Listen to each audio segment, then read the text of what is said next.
Bon, c'est parti pour une vidéo totale impro parce que je reviens du salon SME. C'était vraiment une expérience incroyable. Merci à toutes les personnes qui sont venues me voir sur le stand. Et il y a une question qui est revenue, mais à chaque fois, sur les 2 jours, plusieurs fois, c'est Swan, toi comment t'as fait pour trouver ton premier client ou ta première cliente? Comment est-ce qu'on fait pour trouver ses premiers clients et clientes? Alors, je vais dans cette vidéo te partager vraiment mon expérience personnelle et des conseils pour que tu puisses toi aussi trouver tes premiers clients et clientes, parce que j'imagine que si t'es pas encore lancé, c'est quelque chose que tu appréhendes, et si t'es au début, bah forcément c'est pas simple de se lancer dans le bain, et en même temps c'est ça l'entrepreneuriat. Donc c'est parti. Si toi aussi tu galères à trouver voilà, tes premiers fans, tes premiers clients et tes premières clientes, on y va. Alors déjà, mon expérience personnelle, j'ai un peu triché, j'allais dire, mais c'est pas vraiment de la triche. En fait, moi, j'avais déjà un compte Instagram où je partageais mes dessins, mes illustrations, mon travail, juste de personnes passionnées par ça. Et en fait, c'est une abonnée qui est venue me contacter, qui m'a demandé: Swan, est-ce que tu pourrais faire un logo illustré pour mon entreprise? Donc c'était une fleuriste. Et du coup j'ai dit oui. Ce qui fait que c'est moi qui ai littéralement créé mon statut pour pouvoir répondre à sa demande de logo et faire ça en toute légalité, en bonne et due forme, etc. Donc c'était un peu facile puisque c'est carrément elle qui est venue directement à moi. J'ai pas eu besoin de chercher et de trouver. Après, je te rassure, trouver son premier client ou sa première cliente, il n'y a rien de plus simple, parce que en soi, surtout si tu as un métier freelance type prestataire de services, copywriter, graphiste, web designer, etc.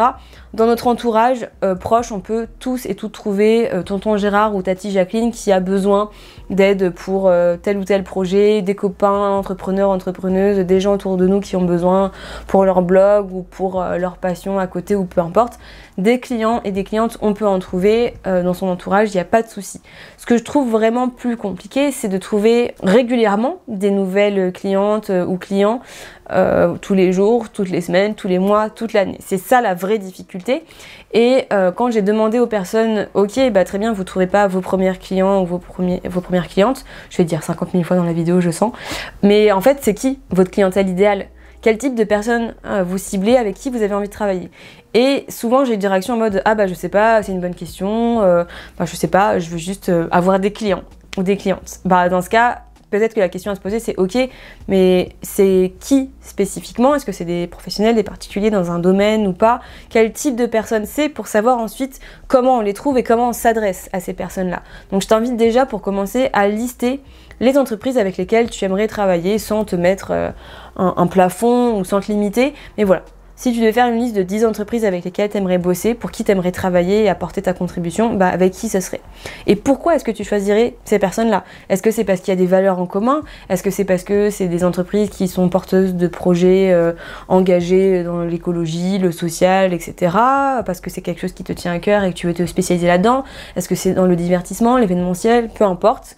Et une fois que tu as cette liste et que tu sais pourquoi tu cibles ces entreprises-là, il va falloir se demander: ok, mais où est-ce que je les trouve? Comment est-ce que je les contacte? Par quel biais? Parce qu'il y a certaines entreprises, ça va être plutôt traditionnel, je vais dire, où soit on les appelle par le téléphone, soit on leur envoie un mail, soit on va les voir en présentiel carrément pour leur déposer un document type portfolio, etc.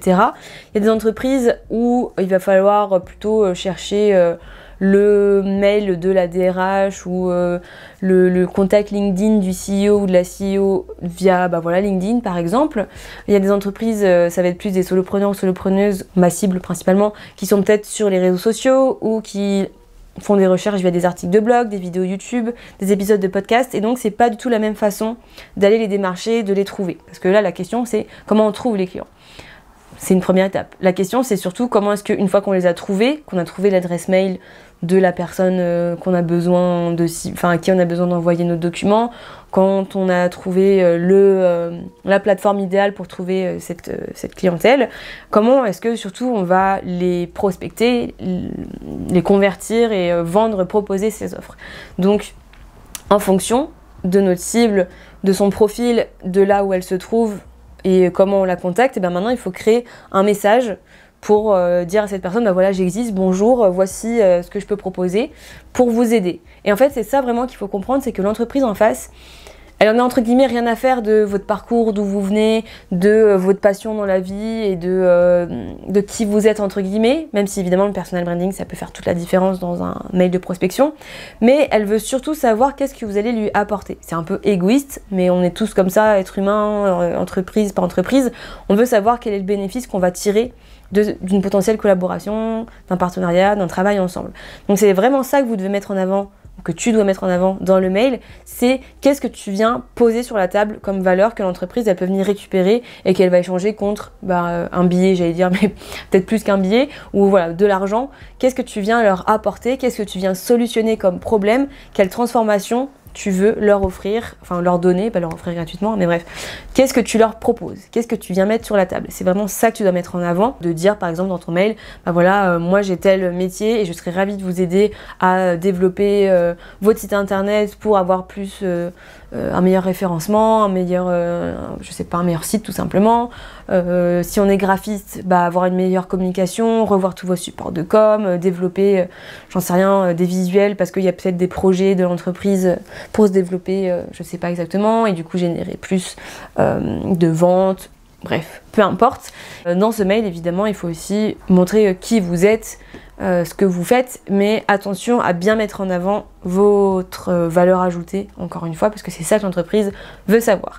Et après, une fois qu'on a envoyé ces petits mails ou qu'on a commencé à créer du contenu, type des articles de blog sur la thématique que votre cible elle peut chercher sur Google ou votre référencement Google My Business, tout ça, il faut attendre un petit peu, même si, faut pas être non plus dans l'attente en mode ça y est c'est bon j'ai envoyé 3 mails, j'attends.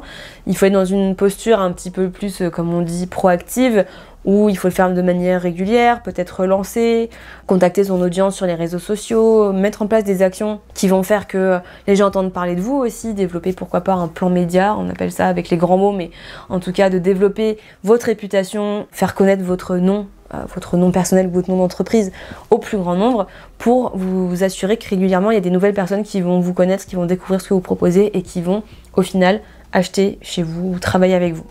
Donc voilà, c'était ça un petit peu ma réponse à cette question qu'on me pose tout le temps.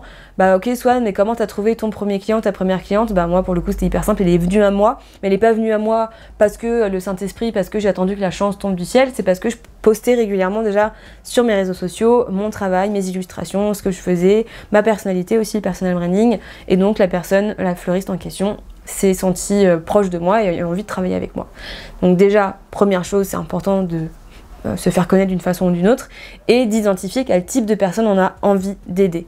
Quel est votre profil type de cible, quelle clientèle vous ciblez et ensuite où est-ce qu'elle se trouve.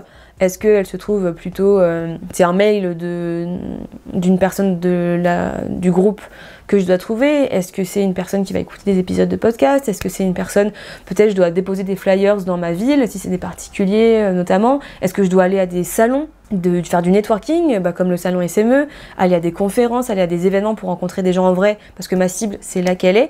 Et une fois qu'on est en contact, qu'on sait où elle se trouve et qu'on peut être en contact avec elle, il faut avoir soit une façon de se présenter, là je pense à l'événementiel, moi j'ai redit 50 000 fois mon pitch, donc avoir un pitch de présentation, savoir se présenter et expliquer ce qu'on fait de façon assez concise, mais aussi avoir une façon de prospecter par mail, une façon de communiquer via les réseaux sociaux et autres plateformes que vous utilisez pour que votre stratégie de prospection fonctionne.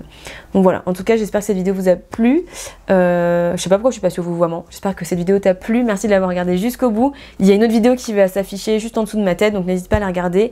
Et sur ce, je te dis à très bientôt. N'oublie pas que chaque individu peut avoir un énorme impact sur le monde.